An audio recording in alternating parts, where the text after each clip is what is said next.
on this. Okay, so let's get started. You want to tell me your names and how long you've been a Baha'i and where you're from? Go for it, Heather. I'm Heather Taylor, and I've been a Baha'i since, was it 1981, Colin? 80 or 81. 1981, maybe. And we had been going to firesides locally with the Dumases, who were Baha'is. So where are you from? I'm from North Platte, Nebraska. And Colin, where are you from? Well, I'm not sure. I was born and grew up in Rochester, New York, and we moved to North Platte in 1974. And I'm not certain how long it takes to be from North Platte. I think it might be more generations than just ours. So, Okay, well, Colin and Heather, if you'd share your story of how you became a Baha'i, we'd love to hear it.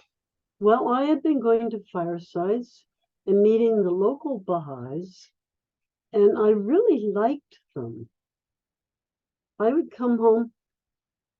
Our daughter wanted to go to children's classes, and I thought, I'm not going to let her go and learn something when I don't know what it is, and I didn't know anything about the Baha'i Faith. So I went to children's classes with her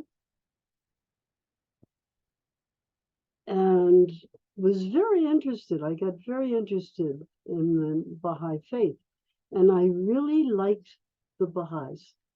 But then I thought maybe this is just a local phenomenon, and maybe I need to meet Baha'is from other places, from other cities. And so I told Ernie Dumas that I wanted to meet other Baha'is, and he said, well, we are going teaching at, where was it called? Scotts Bluff. Scotts Bluff.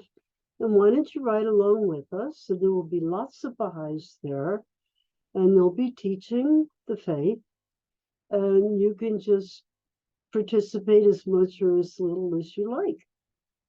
So then we got there, and everybody had a nice potluck supper.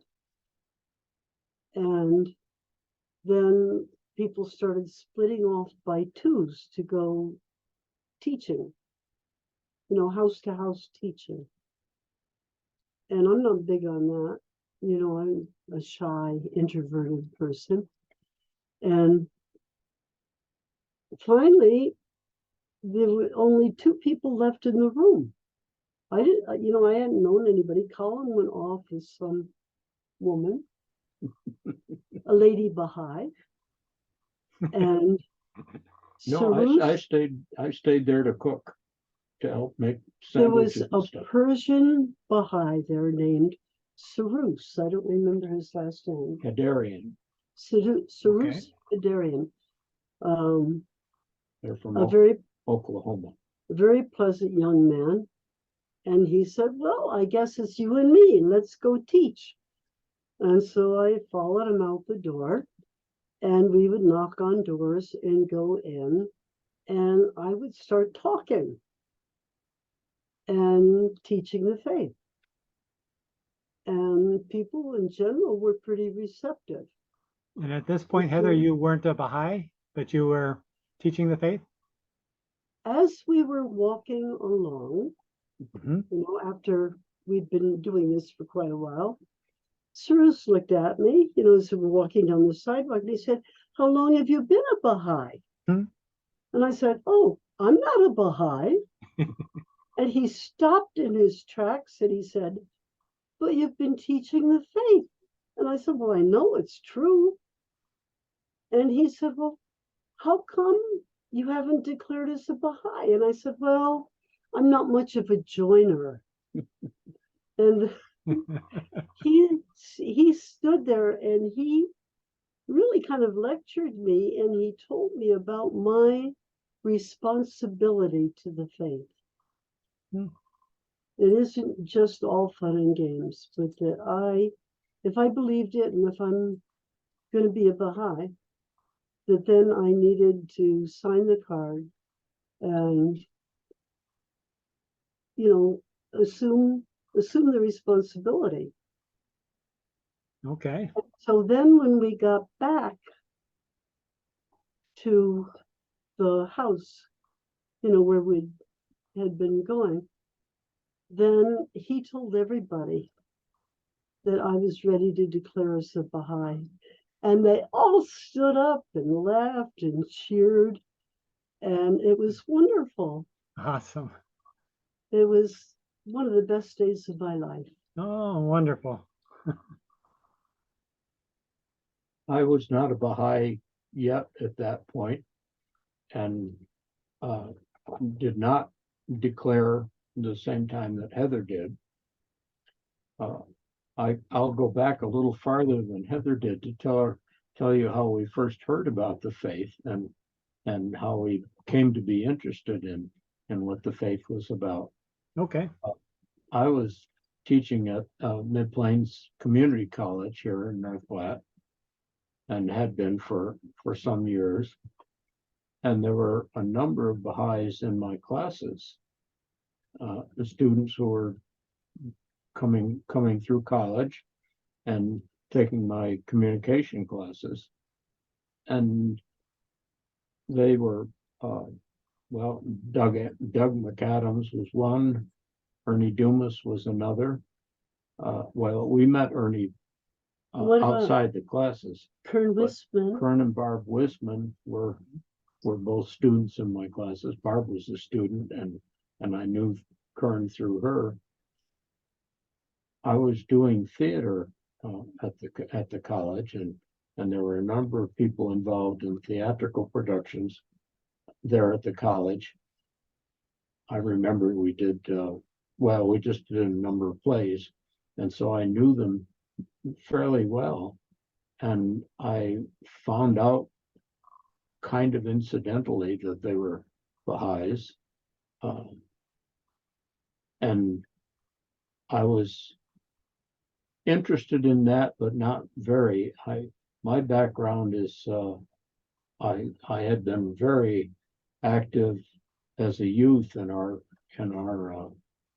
Northern Baptist church until there were some problems with their selection of the minister that they had, as the Baptists do. And I was very attracted to the person who was leading our youth group, who was an assistant pastor, and in fact had thought I was going to go into the ministry. And so I thought when I was through college, that I would perhaps go into the ministry. Okay. But I was brought up short by the behavior of the other people in the church in relation to their own needs as opposed to living for other people, particularly the pastor. Mm-hmm. And I was very, very bitter about any organized religion. I had been shown that Christianity is a wonderful faith, but not all of the people who were participants in that religion put that into their daily lives as a way to be. And I was convinced that religion involved interesting ideas, but it didn't really I didn't have to have anything to do with that to be a believer. And I was kind of bitter towards church. I was very bitter towards churches. When I was going to firesides and children's classes, I came home and Colin looked at me rather sternly and said, "I hope you're not getting involved in some religion." Oh, did you? And I did say that. And she was getting involved in some religion. Yeah. I'll go back a little before that time to what really prompted us to start investigating the faith and finding out what it was about. Our daughter was in grade school and had the same teacher that our son had had earlier in grade school. He was in just graduating from high school. This was in 1980. And the teacher that they'd had in the fourth grade, both of them, our son had him as a teacher. It was Ernie Dumas. And he was teaching my son, and our daughter had just entered his grade. Okay. And she came to us because, well, she had been asking questions about religion and religions. And a lot of the kids in her classes were wanting her to go to Sunday school classes with them. And Melinda wanted to know if she could go to Sunday school with her friends. And we said, of course you can go to Sunday school. You can go see what that's about. Because we had never talked about religious topics in our home.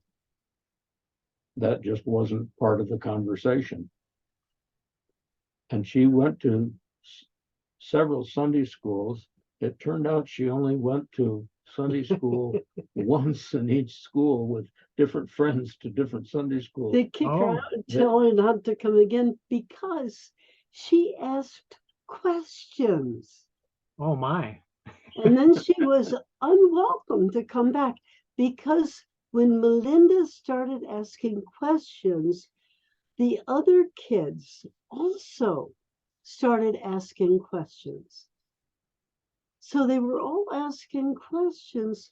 It disrupted the lesson. It disrupted the lesson. And Right. they asked Melinda not to come back because and the questions she asked were very reasonable questions.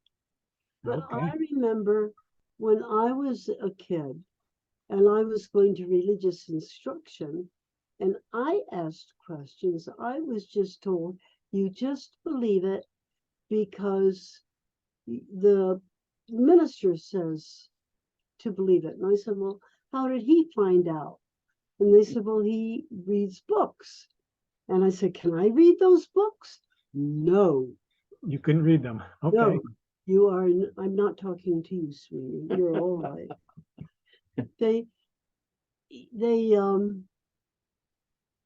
You're not supposed to ask questions.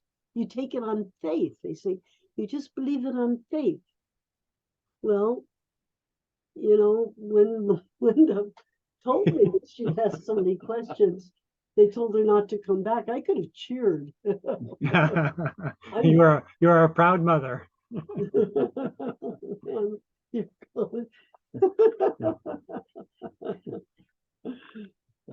These are our two new kids to watch. But what happened was that I had known Baha'is, and Melinda was asking questions about religious topics, and we were talking about that. And she came home and asked us if she could go to Baha'i classes because her teacher was a Baha'i. And so Ernie was the one she was talking about, Ernie Dumas. And before we said yes, we talked to Ernie a little bit, or Heather did. And she asked Ernie if there were children's classes for Baha'is, and he said yes. And as of that moment, then it was true. Oh, okay. It was true because Iris had asked, and he was Not there, Iris, Melinda. or Melinda rather, had asked. Right. If we accomplished our time. Oh, you're doing good. Okay, but in any case, we didn't want to send Melinda to classes without our knowing what was going on and what they were telling her, and we knew nothing about the Baha'i Faith. And so Heather went to children's classes with Melinda and the Dumas kids, Ernie's two boys and a little daughter. And they kept going back to classes, and were coming home later and later at night, and it Like turned out 11 o'clock. Wow. that Heather would be asking questions too. And I thought, how long do these classes go? And it turned out that it was both of them that were. Well, there was another learning. woman. I don't know if you know her, Marie Gourlay. No. And she had a little redheaded daughter. Like ours. Yeah, just enough Same bigger age. than Melinda to be her sister. She was, I think, a year older. And they looked like they could be sisters. Huh. And she and Marie were going to children's classes at the same time. In a very real sense, our daughter led us to the faith. I started reading, and when I was reading books, then I would mention it to the other Baha'is who were students in my classes, and they would never say very much. They'd answer my question, and that was all. So they weren't grabbing me by the lapels or anything. And then that summer, Ernie came over, and I was at that time shingling my roof. I was doing it myself. And he came over one day and saw me working away at the roof and asked if I wanted him to help me. And of course, if you're shingling a roof and somebody offers to help, you would like them to help you. And he did. And I would ask him questions, and he would do the same thing. He would answer the question, but then that would be all that would be said about it. And we'd go on to other topics. So I was very impressed that I was not being proselytized, because I was not that interested in becoming a member of anything. And when Heather became a Baha'i, I just kept reading and learned more and more. And so I took I remember one of the first books that anyone gave me was Bill Sears' God Loves Laughter. Oh, yeah. But they knew I loved laughter, and they thought I might read that one. And I did read that and enjoyed it, and went on to read some other things. And then it turned out that there was Baha'i summer school, and Melinda wanted very much to go to Baha'i summer school. And so I drove her, and also drove Marie Gourlay and her daughter down to summer school. And I stayed home and worked. I had a job. Oh, you didn't get to go. So he and Marie and these two girls that looked like sisters went to Baha'i summer school. The year after, I got to go to Baha'i summer school, and I was so looking forward to it. And I went in all smiles and was not met by smiles. They said, "Who are you? And where is Melinda's mother?" So it was kind of fun, but Marie was just riding with us to summer school. We weren't attached in any way. But it was at that same time our son had graduated from high school and gone off to boot camp in the guards, in the National Guard, and he had a friend who was teaching his faith, one of the Protestant varieties of Christianity. Read the Bible with him. And read the Bible with him. And so he was interested in that. And our son is quite a reader. They were not allowed to read anything but the Baha'i or other religious books. And so we sent him a copy of, what was it, God Passes By? Probably more than one book. Yes, we sent him a couple of Baha'i books, and he was reading about the faith and with his friend. And reading the Bible. And so he met the faith through the books in the Bible, and he told us he was interested in joining the faith that Heather belonged to at that time. And when he came home, the two of us together signed our declaration cards that became Baha'is. Oh, So that's wonderful. You did that together. Everybody Yes, in our whole yeah. family became Baha'is the same summer, yeah, and it was independently. yes, it was a clear case of our being taught about the faith by the example that people showed us in their daily lives and by our children who were able to overcome all of the hesitancies about religion and religious groups, so that that was it was a family enterprise, our becoming That's so wonderful that you did it together as a family, although investigated independently. Yes. That's exactly. awesome. Well, I thank you both for sharing your story with us today. And we'll look forward to hearing more about it the next time we get together. And these little dogs are friendly enough so that if they were able to make a choice, we'd be giving them a chance to find out too. I've enjoyed watching them interact with you today. Yeah, Well, as soon as we thank you sit down, again.